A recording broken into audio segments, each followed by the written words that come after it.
Hi, everyone. Thank you so much for joining us in my session for 8 by 8. So I'm Tim, founder and CEO of Snapask. So today I'll be using most of the time to actually share about the three biggest bet for us, for myself, for the team in Snapask, in developing Snapask in education. So for those of you who might not know what Snapask is, so we are a edtech platform supporting students from high school, primary school, on their day-to-day homework by connecting them to students from top universities to have one-on-one instant session. So what they do is they use Snapask to take a picture of the homework problem they have, and they immediately got matched with a tutor for a one-on-one session. So it's more or less like Uber for tutoring, but on top of that, we put a lot of resources and emphasis on developing high-quality education content to support their day-to-day education. So for the past 5 years, we have been the entire team has been putting a lot of effort in developing Snapask into what it is today. And there are a lot of mistakes and breakthroughs throughout the process, and out of which there are three key factors that up until today is still unbreakable.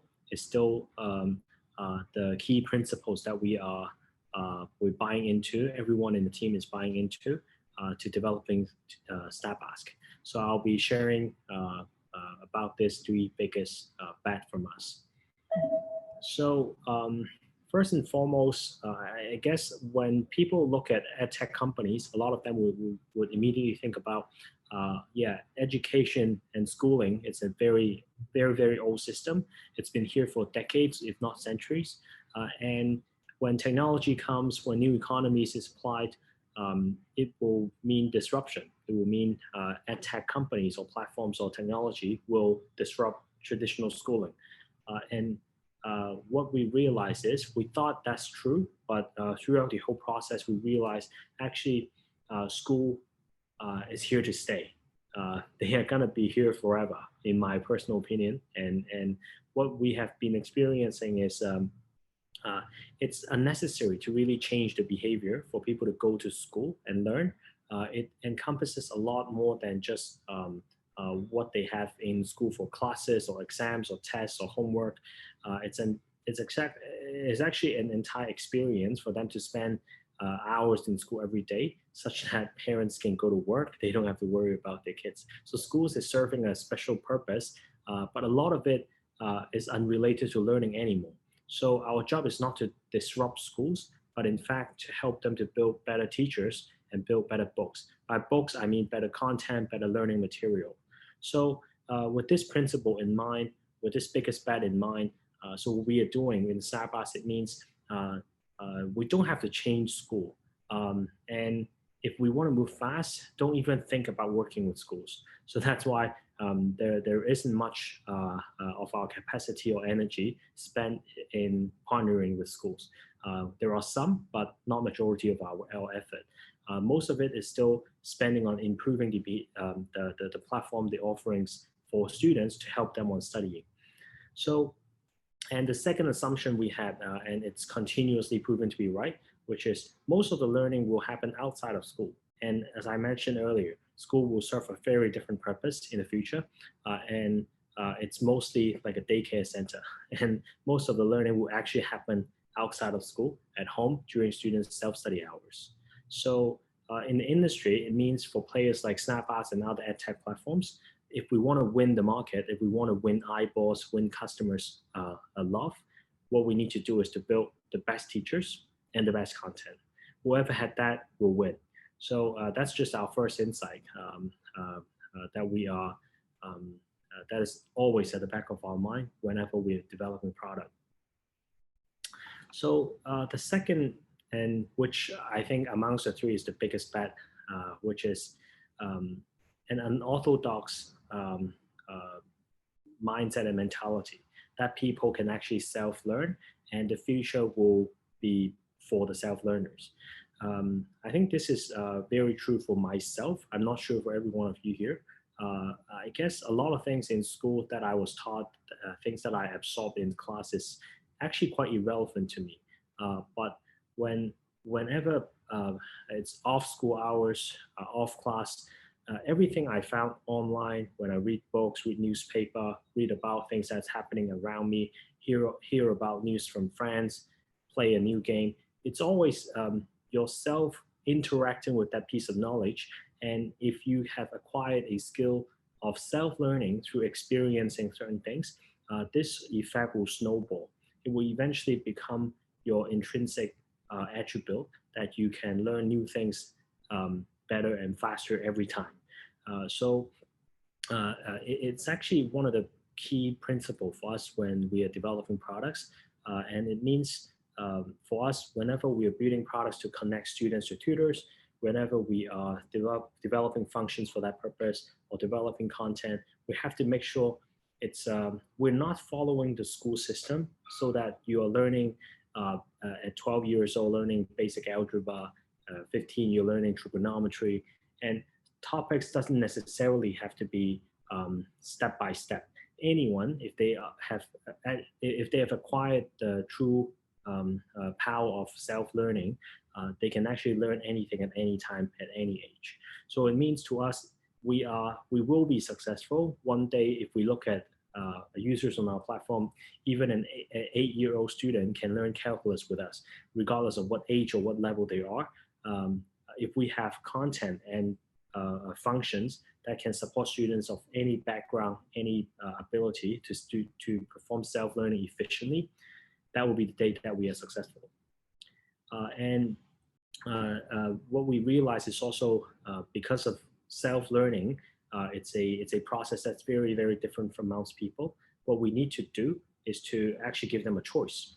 But we also have to bear in mind the fact that because they have a choice, because they have a choice of based on their interests, based on their amount of time and all the other attributes that are around them, we have to always be mindful that they don't necessarily have to spend time just with us. They have a lot of different options. They can go play video games, they have TV shows, they have movies, and different types of things that they can actually attend their time to. So if we're building a platform that we want to actually win over their heart, we have to we have to give them a reason why they have to spend time with us. So self-learners are not the easiest to work with because they're not told to be sitting in the classroom to learn just with you. So that's something we always put in the back of our mind when we're building products. So the third, which is also the last assumption and the biggest bet from us, is really if based on the above, all the learnings will happen outside of classroom. They're no longer learning because teachers told them to, or no longer attending a class because they have to spend time in school anyways. They are actively learning. They are self-learning based on interests and based on their personal intention. So if that's the case, we have to make it engaging. And the most engaging experience for people to absorb knowledge, take in new information, is definitely movies or TV shows. So if we are comparing ourselves to them, we need to be as engaging as them in order to win over their time and heart and interest and attention. So if that's the case, we need to make sure all the hosts and everyone that is presenting knowledge, which is the teachers in class, but in our content, in our learning material, they are the hosts, they are the coaches. So we have to have these movie star-like teachers. That's our biggest assumption as well. It means to us, in long run, we don't necessarily have to build a YouTube size of content library. We just have to have the right piece of content. So we even curate the most appropriate and most suitable piece of content for them. So they know with Snapask, you can always know I'm spending the right amount of time to get the most result out of it. So the assumption is basically a very human nature type of assumption that no one wants something boring. We always want that thing to be right for me, relevant to me, and it's perfectly built for me. So it's also one of the very important thing when we are building up the company, the product, and also the team, is to invest everything we have in our teachers. They are our products, they are our asset, they are our most important bloodline. So we have to make sure teachers looks best, and they are no longer just people who hold the knowledge and just present it to you.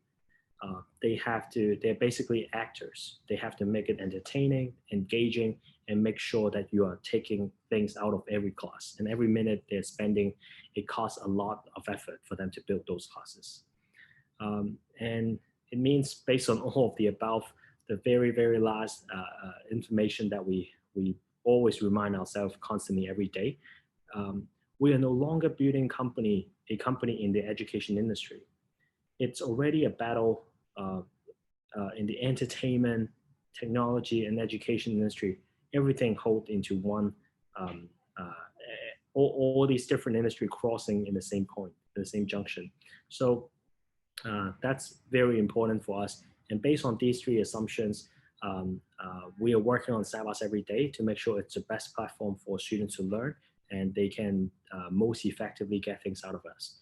So yeah, that's pretty much all the three biggest pieces of most important piece of ingredients for Snapask when we're building products and building our business.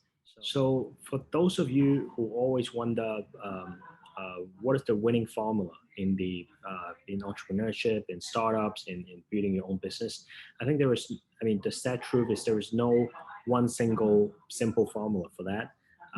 But there is always one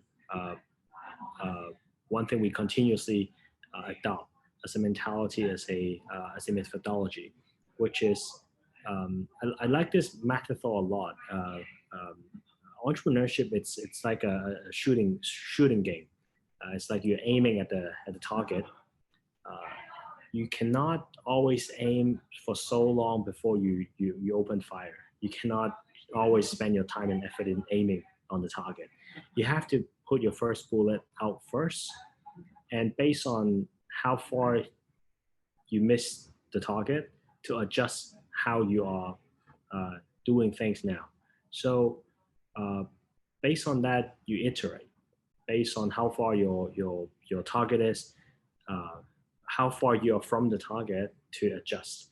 And I think that applies to basically everything in a business, in how you do marketing, how you talk to partners, fundraising. Based on the mistakes, you know how far you are from the target, the actual target, and you adjust from there. And I think the most important keyword in the whole process is iterations. And I think, and I hope you will benefit from it somehow, and rethink some of the initiatives that you guys are working on, to not overspend time in aiming for the target, but actually go first and see how far you are away from it. Last but not least, we are actually hiring.